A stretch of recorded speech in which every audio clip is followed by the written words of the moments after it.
Welcome, friends, and today I'm going to tell you the story of a girl who overcomes adversity and bullying to find love, purpose, and a happy destiny. Enjoy the story. Nina Peterson stared out the window of her senior homeroom class at George Washington High, watching happy couples stroll hand in hand through the sunny courtyard. Laughter and excited chatter about prom dresses, college plans, and spring break trips to Cancun filled the air. But Nina felt isolated from it all, trapped in a bubble of poverty and secondhand sweaters. The last time she'd had a new outfit was the first day of first grade, when Daddy was still Daddy, before Mom's accident, before everything fell apart.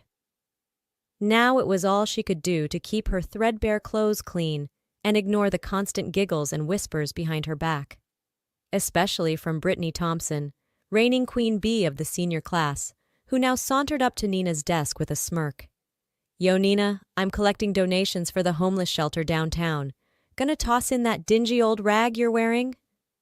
The room erupted in laughter as Nina's face burned.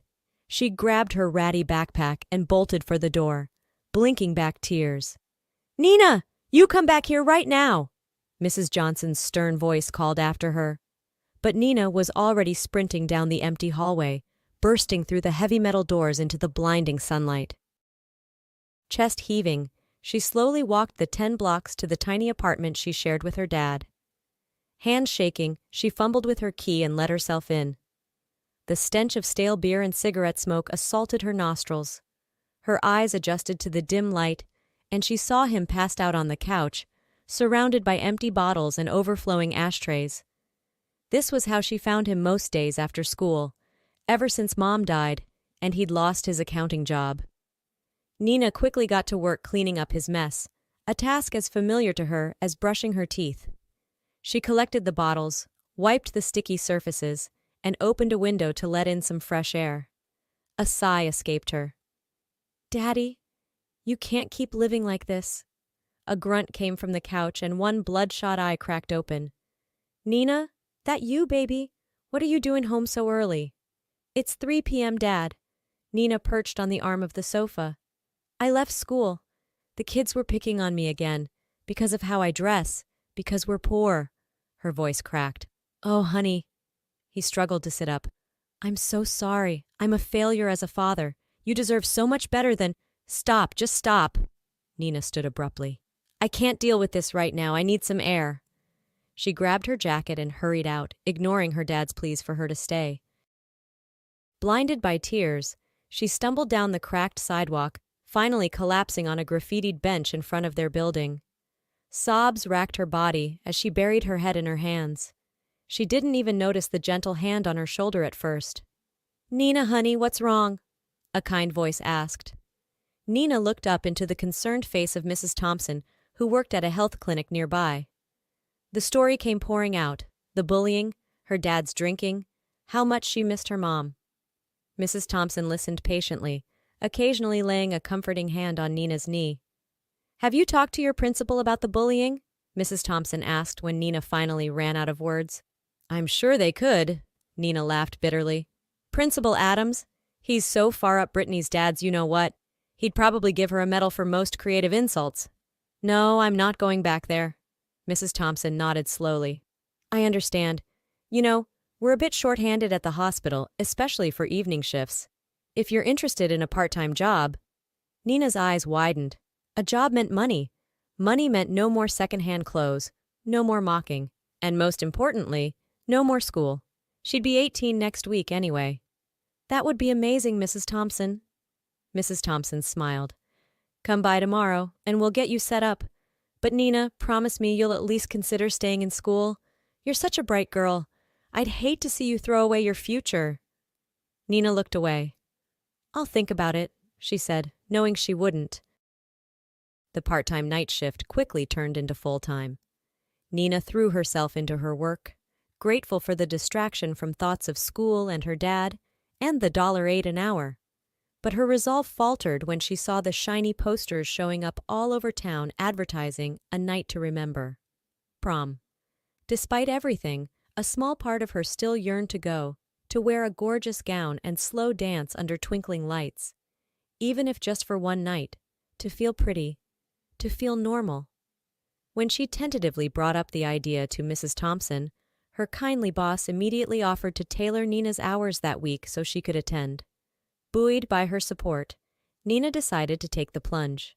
She signed up, ignoring the snickers from Brittany and her crew. She saved every cent of her paychecks, comparing thrift store options online, determined to find something acceptable. She knew she'd never outshine Brittany, but she could at least avoid being openly mocked. It was her own form of armor. One night, a week before the prom, Nina was mopping the hospital's pediatric ward floors when a wail caught her attention. She poked her head in to see a young boy, 7 or 8 years old, with a bandaged head, wailing while a woman, presumably his mom, cried hysterically. "You have to keep this quiet," the woman shrieked. "If Ethan finds out Liam fell on my watch, he'll be taken out custody for sure." The boy, Liam, cried harder. Nina winced in sympathy. Just then, the on-call doctor strode up, took one look at the scene, and turned to Nina. "Please get that woman out of here. She's upsetting the patient. And page the father." "Yes, doctor." Nina guided the still sobbing woman into the hall as gently as she could. "Ma'am, what's going on? Is there anything I can do to help?" The woman sucked in shuddering breaths. "I'm Olivia, Liam's nanny. His father is Ethan Davison, the real estate mogul. I've worked for him for 5 years, since his ex abandoned them when Liam was just a baby." She lowered her voice. "Lydia, Liam's mom, recently filed for custody out of nowhere, probably looking for a payout. She has a history of drug problems. Ethan's going to flip out when he hears about this accident. He might fire me, or worse." Nina nodded, feeling a rush of sympathy for the little boy and his father. "Let me talk to Mr. Davison first," she said, guiding Olivia to a chair. "I'll explain the situation. Maybe we can figure something out." Olivia gave her Ethan's number with shaking hands. Nina took a deep breath and dialed. A deep, somewhat harried male voice answered. "Ethan Davison." "Mr. Davison, this is Nina Peterson calling from County Hospital. I'm afraid there's been a small accident with your son Liam." "What? Is he okay? What happened?" Ethan demanded. In soothing tones, Nina explained about Liam's fall from a scooter and minor concussion. "He's fine, sir, just a couple stitches, but given the situation with his mother, your nanny is concerned about this getting out." Ethan sighed, sounding weary. "Of course she is. Lydia will use any excuse to—" "Never mind. You're right, this needs to stay quiet. What do you suggest?" Nina bit her lip. This was way above her pay grade, but the desperation in Ethan's voice tugged at her heart. "Well, my shift ends in an hour. I could bring Liam and Olivia to my place, just until things blow over. No one would look for them there." A long pause. "You'd do that for us? For complete strangers?" Ethan asked finally. "I don't even know what to say." "Say yes," Nina said firmly. "It's the right thing to do." After hashing out the details and promising to stay in touch, Nina hung up. What was she doing? Inviting these people to the apartment? Her father was probably passed out drunk in the living room. But as she gathered Liam's discharge papers, she couldn't bring herself to regret it. This was her chance to help someone else for a change. Her prom dress could wait. An hour later, Nina unlocked the apartment door with trepidation, praying her dad was at least conscious. To her shock, the living room was spotless. No bottles, no cigarette butts. The sour odor was gone too, replaced by the mouth-watering aroma of baked chicken. "Dad?" she called, ushering Olivia and a sleepy Liam inside. Bert Peterson poked his head out of the kitchen, looking more put together than Nina had seen him in years. Shaved, clean shirt, clear eyes. "Welcome home, honey." His eyes widened when he saw Nina's guests. She rushed to explain in a low voice. "It's a long story, Dad. They just need to stay tonight until it's safe for them to go home." To Nina's surprise, her dad just nodded. "I understand. I'm just about to take the chicken out. You and your friends wash up." Too shocked to argue, Nina showed Olivia and Liam to the tiny bathroom before confronting her father. "Dad, what? How?" Bert took her hands, his eyes shining. "Sweetheart, I heard what you said the other day about how I'm failing you. And you're right. I haven't been a father since your mom, but I'm going to change that, starting now. I called my old boss, begged for my job back. He agreed. I start Monday."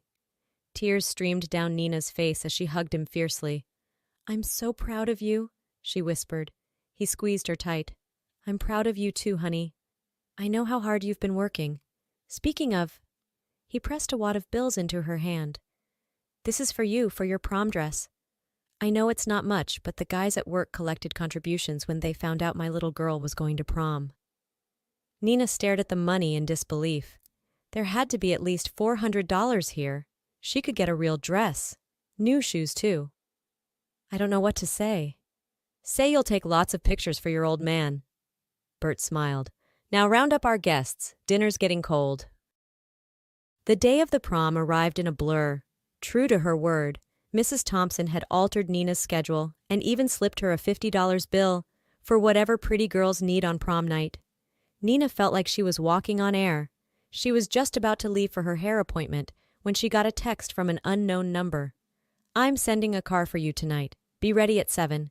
You won't be going to prom alone. Ethan." Nina's heart raced. Ethan was coming to her prom? But why? They'd texted a bit since that night last week, but she didn't think... She shook her head. "Focus, Nina." At 6:45, Nina stood nervously in the living room, hardly recognizing her reflection. Her golden hair fell in soft waves around her shoulders. Her deep blue gown hugged her curves in all the right places. She looked beautiful. Even her dad teared up when he saw her. At 7 on the dot, a gleaming black town car pulled up. The driver opened the door and out stepped Ethan in a perfectly tailored tux, followed by Liam in his own miniature version. Nina's heart stuttered. Ethan's eyes widened when he saw her. "Wow, you look... wow." Nina blushed. "What are you doing here?" Ethan smiled. "Making sure one of the most selfless people I've ever met gets the prom night she deserves." Liam ran up for a hug. "Miss Nina, you're like a princess. Don't worry, me and Daddy will make sure no one is mean to you tonight." Her eyes stung, and she quickly blinked back tears. "Then we better get going." The mood was electric when they arrived at the decorated gym, music pounding. Ethan slipped an arm around Nina's waist, leading her through the crowd of whispering, staring students, while Liam proudly held her other hand. "Who does she think she is?" Brittany's voice cut through the noise. Nina turned to see her rival gaping open-mouthed, some jock's arm slung around her shoulders. But before Brittany could say more, Mrs. Johnson appeared. "Well, don't you look lovely, Nina? And this must be your dashing date." She shook Ethan's hand. She turned to Brittany with a sweet smile. "Doesn't Nina look beautiful, Brittany? It's so wonderful to see our students overcome adversity and shine." Brittany sputtered, her face flushing an unattractive purple. With an angry huff, she tore off her prom queen sash, threw it to the ground, and stormed out of the gym. Mrs. Johnson winked at Nina. "You just focus on having a wonderful time, honey. You've earned it." With that, she melted back into the crowd of students, all of whom were now clamoring to meet Nina's mystery man. The rest of the night passed in a happy daze for Nina, dancing with Ethan, laughing with new friends, posing for pictures. She felt like she'd stumbled into someone else's fairy tale, and she never wanted it to end. It was near midnight when Ethan pulled her aside, looking uncharacteristically nervous. "Nina, there's something I need to tell you. These past few days, texting with you tonight, I haven't felt this way about anyone in a long time." Nina's heart pounded as Ethan grasped her hands. "I know our lives are very different, but I'd like to see where this could go if you're willing. Liam adores you and I'm falling for you." He took a shaky breath. "Am I crazy?" Nina touched his cheek, a smile blooming on her face. "If you're crazy, then I'm crazy too, because I'm falling for you too, Ethan. Let's figure it out together." He kissed her then. A kiss filled with promise and possibility, the perfect end to a perfect night. Nina knew, as they swayed to the final song, her future was just beginning. And as long as she had Ethan and Liam by her side, as long as her dad stayed sober, anything was possible. The applause was deafening as Nina stepped off the podium, her valedictory speech complete. In the audience, her dad wiped away a proud tear, while 10-year-old Liam cheered, "Go, Mom!" Ethan wrapped his new bride in his arms and whispered, "I love you, my brilliant wife." Just 3 years removed from the prom night that changed her life, Nina had accomplished more than she'd ever dreamed. She'd graduated top of her class and now ran a nonprofit helping underprivileged kids access education and job opportunities. She and Ethan were that couple, the ones who radiated love and joy, a united force that adapted against any challenges thrown their way. Through their commitment to helping others and to each other, they'd found their happily ever after. Nowadays, Nina only thought of her difficult past when choosing her wedding gown. Standing in the bridal salon, she was surprised to find Brittany as her consultant. Her former nemesis looked her up and down before frowning. "Let me guess, you're looking for something cheap and off the rack? The thrift store is down the street." Nina smiled serenely. "On second thought, I think we'll take our business elsewhere. I prefer to work with people who don't bully teenage girls for being less privileged." She took Ethan's hand and walked out, her head held high. They found her dream gown at the next boutique. As Nina twirled in the beautiful white creation, she reflected on how far she'd come, how different her life was now. She caught Ethan's adoring gaze in the mirror and smiled. This was her happily ever after, and she wouldn't change one moment of her journey in getting here.